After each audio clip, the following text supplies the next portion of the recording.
La Internet, las apps y todo el ecosistema tech actual basa su funcionamiento en un estilo de arquitectura de software esencial para todo desarrollador, el Representational State Transfer, mejor conocido como REST.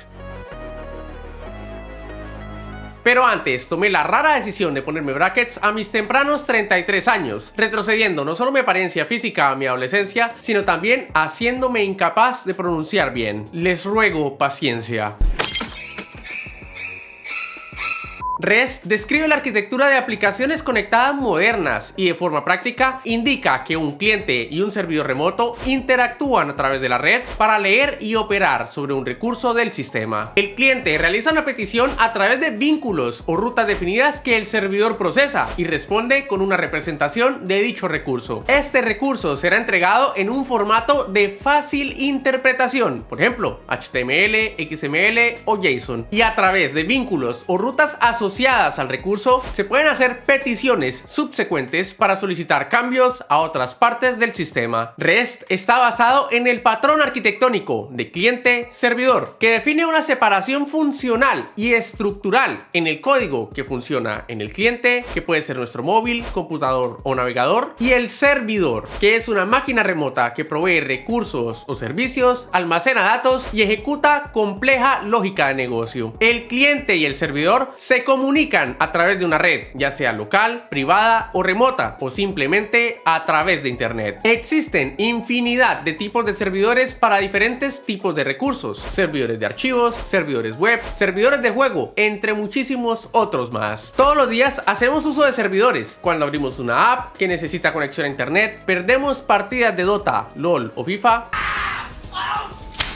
o simplemente maratoneamos la última serie de Netflix. Los clientes, es decir, las aplicaciones móviles, los navegadores o los juegos, se ejecutan usando recursos de la máquina y en la mayoría de los casos lo hacen de manera stateful o con estado, es decir, usan almacenamiento local para poder presentar en la pantalla información de acuerdo a tus preferencias, necesidades o progreso. En cambio, los servidores proveen servicios remotos de manera stateless o sin estado, es decir, no conocen ni conservan en el almacenamiento interno el contexto de las peticiones y las respuestas entregadas. Para inferir qué información es requerida por la aplicación del cliente, el servidor depende de los parámetros enviados en cada petición realizada. La implementación más común de la arquitectura cliente-servidor en el contexto actual se basa en el desarrollo y operación de las denominadas REST APIs o interfaz de programación de aplicaciones vía REST, que exponen una serie de rutas de acceso a recursos y servicios junto con descripciones, especificaciones de los datos de entrada requeridos para las peticiones y especificaciones de los datos de salida esperados en las respuestas. Las REST APIs se consideran contratos que definen un acuerdo entre dos partes a través de la red. El cliente usa un objeto coherente con la definición del servidor para la ejecución de peticiones y el servidor responderá con objetos coherentes con la especificación de la respuesta. Hablemos entonces en detalle de las peticiones o los requests, que son las solicitudes del cliente al servidor que provee recursos o servicios. Estos están compuestos de 5 elementos esenciales: un verbo HTTP que define qué clase de operación ejecutar, encabezados o headers que permiten al cliente pasar prerequisitos, información de contexto y otras funcionalidades junto al request, un endpoint, path o ruta para acceder a un recurso, un cuerpo del mensaje que contiene los datos a procesar o almacenar, y query parameters o query string, que son parámetros que se envían de manera visible y manipulable en la ruta de acceso. Existen 9 verbos HTTP, de los cuales se destacan 5 esenciales para la creación y operación de APIs vía REST. Verbo POST, que se usa para ejecutar en el servidor la creación de nuevos recursos de acuerdo a los datos enviados en el cuerpo del mensaje. Verbo GET, que se usa para leer recursos o datos del servidor. Este es el más común de los verbos HTTP. De hecho, cada vez que abres un sitio web, el navegador ejecuta una petición tipo GET para obtener los datos de la página almacenados de forma remota. Verbo PUT, usado para actualizar recursos en el servicio remoto y usa la información recibida en el cuerpo del mensaje para reemplazar los datos de un recurso objetivo. Verbo PATCH, que permite la modificación o actualización parcial de ciertos atributos de un recurso remoto. El cuerpo del mensaje lleva solo los atributos específicos del recurso a cambiar y no debe llevar los datos completos. Y finalmente, verbo DELETE, que como su nombre lo indica, realiza la eliminación de algún recurso en el servidor remoto. remoto. Los encabezados son pares de key value que especifican requisitos de formato del cuerpo del mensaje y de la respuesta esperada, información de seguridad e información contextual de la petición. Algunos de los headers más comunes son accept, que especifica qué formato de respuesta es aceptado por el cliente tras procesada la petición. Content type, que especifica qué formato de datos se encuentra en el cuerpo de la petición. Authorization, que lleva una llave o valor encriptado para que el servidor pueda autenticar el request, entre muchos otros más. Los endpoints o paths son rutas de acceso a un recurso remoto y muestran en su sintaxis y especificación de manera clara cuáles son los recursos que están siendo accedidos en el servidor. Por ejemplo, al realizar un request GET a la ruta libros 123 autores, puedes fácilmente deducir que estás solicitando al servidor la información del autor o autores del libro con identificador 123. Para ubicar objetos específicos en un servidor remoto, se procura hacer uso de los identificadores únicos de los recursos, es decir, su llave primaria o el 123 en nuestro ejemplo. Y las rutas suelen ser construidas o especificadas con los nombres de los tipos de objetos, usualmente en plural. Finalmente, el cuerpo del mensaje transmite datos desde el cliente hasta el servidor en un formato específico y entendible por el servicio remoto, es decir, JSON, XML, HTML, entre muchos otros. También puede incluir datos binarios, es decir, archivos de audio, video e imágenes o mezclas de ellos para poder crear o modificar recursos. Cada vez que subes una fotografía a un servicio de almacenamiento como Google Fotos o subes la fotografía de tu perfil en una aplicación, en el background se está realizando una petición de tipo POST o PUT a una ruta especificada para este propósito. Los parámetros del query o el string del query son usados como parámetros opcionales y son visibles y modificables al hacer uso de la ruta de acceso. Usualmente se especifican al realizar la búsqueda de recursos remotos en el servidor y se escriben como pares de key value. Estos serán evidentes en la barra de direcciones de cada operación que hagas en Google o cuando quieres compartir una búsqueda en un servicio como LinkedIn, Instagram o Facebook. Ahora hablemos de los responses, que es la manera en que el servidor remoto responde a la petición y retorna datos relevantes del recurso para satisfacer las necesidades del cliente. Al igual que las peticiones, las respuestas llevan headers o encabezados que brindan al cliente información de contexto y relevante a los datos que están siendo retornados. Se destacan dos headers fundamentales: el content type, que especifica cuál es el formato de la respuesta, y el status code, que notifica al cliente si el recurso u operación solicitado en la petición se ejecutó de manera exitosa o no. El status code es todo un universo paralelo de especificaciones y datos relevantes de operación, y existen un gran número de códigos de estado usados a lo largo y ancho de la web. Estoy casi seguro que has visto, por ejemplo, el error 404 al solicitar una página errada y que indica que el recurso remoto no fue encontrado o no existe. Los códigos de estado son números seleccionados que se encuentran entre el 100 y el 510 y cada uno de ellos tiene un propósito específico y aprenderlos puede ser un trabajo bastante tedioso. Por ejemplo, el 200 es una respuesta exitosa, 201 un recurso creado de manera exitosa, 404 recurso no encontrado, 401 no autorizado o 500 error interno del servidor. Te recomiendo estudiarlos de la manera más simple y tierna posible a través de los HTTP docs, un sitio web que uso casi a diario cuando construyo REST APIs. Finalmente, tenemos el body del response o el cuerpo de la respuesta, que transfiere de regreso los datos del recurso requerido en la petición y que son usados por el cliente para realizar transformaciones o cambios visuales en la aplicación, satisfaciendo las necesidades de datos u operaciones de los usuarios. Como te puedes dar cuenta, son muchos los elementos fundamentales de REST y el desarrollo de REST APIs puede ser una tarea titánica, compleja y bastante desorganizada. Cada desarrollador, organización o equipo suele establecer sus propias normas de cómo debe lucir una API, sus rutas, encabezados, comportamientos, verbos, códigos de estado y de qué manera debe recibir los datos en los requests y en qué formato responder. En el afán de unificar y estandarizar, surge OpenAPI, que provee una especificación consistente de cómo construir APIs vía REST y garantiza la implementación correcta del ciclo de vida de estos servicios. OpenAPI provee herramientas o recomendaciones para que nosotros, los desarrolladores, especifiquemos, diseñemos, configuremos, publiquemos y despleguemos APIs universalmente aceptadas que podrán ser fácilmente usadas o consumidas por clientes remotos. El diseño de la REST API se especifica usando el lenguaje YAML o JSON, describiendo cada una de sus rutas, verbos encabezados, parámetros, cuerpo de peticiones y cuerpo de respuestas. Y esta especificación puede ser fácilmente renderizada en una página de documentación que describe e ilustra de manera clara cómo lucirá la API. La creación de una API empieza por la especificación de su diseño y continúa con su desarrollo utilizando virtualmente cualquier lenguaje de programación. Todo lenguaje cuenta con librerías o frameworks que simplifican el desarrollo de APIs y que abstraen la lógica de la creación de rutas, interpretación de peticiones y generación de respuestas. En Python tenemos los frameworks Flask, Django REST Framework o el muy famoso y universal Fast API, un proyecto abierto y de amplio uso desarrollado por el colombiano Sebastián Ramírez. En Golang tenemos los frameworks Gin, Rebel o Gorilla. En TypeScript tenemos al muy famoso Express y en PHP tenemos a Laravel o Symfony. En cualquiera de estos lenguajes y con tan solo unas pocas líneas de código tendrás REST APIs funcionales que podrás escalar para poder satisfacer todos los requerimientos del negocio. Las REST APIs son el corazón de la arquitectura basada en microservicios y suelen ser desplegadas y ejecutadas en contenedores, corriendo en sistemas de orquestación como Kubernetes, garantizando su portabilidad, escalabilidad, performance y resiliencia. Finalmente, quiero que entiendas que las REST APIs son la pieza clave en el funcionamiento de la tecnología moderna, la web y las aplicaciones conectadas o semiconectadas. Con cada acción que ejecutas en una app, acción que realizas en un juego, búsquedas en cualquier plataforma o compras que realizas en cualquier sitio web, se está llamando una API remota que está procesando y almacenando tus recursos. Estas son el núcleo de lo que llamamos el backend, que maneja toda la lógica de negocio y todo el almacenamiento de datos de un sitio web o aplicación. Y las APIs son tan importantes que gobiernos como el Parlamento Europeo han obligado a bancos a ofrecer REST APIs estandarizadas y de libre uso para promover la interoperación de sistemas. Con el paso del tiempo, se ha simplificado tanto el desarrollo de APIs que hoy puedes crearlas sin escribir una sola línea de código. A estas soluciones se les conoce como Backend as a Service y existen cientos de ellas, como Firebase, Hasura, Strapi, AdWrite o muchas otras más, que podrás usar para simplificar la implementación del almacenamiento de datos y la lógica de negocio. Finalmente, para el desarrollo de APIs, no solo es necesario entender en qué consisten y cómo se construyen, sino también es necesario que conozcas los realmente complejos y extensos estándares de seguridad que debes implementar sobre ellas. Pues el acceso indebido a una REST API insegura puede entregar información de pagos y usuarios a atacantes, poniendo en riesgo a tus productos y tu compañía. En un próximo video hablaremos con más detalle de esto. No olvides dejarme un like si te resultó útil este conocimiento y no dudes en suscribirte y activar las notificaciones. Y recuerda siempre que eres extremadamente valioso y tienes el poder de lograr absolutamente todo lo que te propongas. Finalmente, mira este video para que conozcas cuáles son los 10 pecados imperdonables de los desarrolladores durante la ejecución de su trabajo.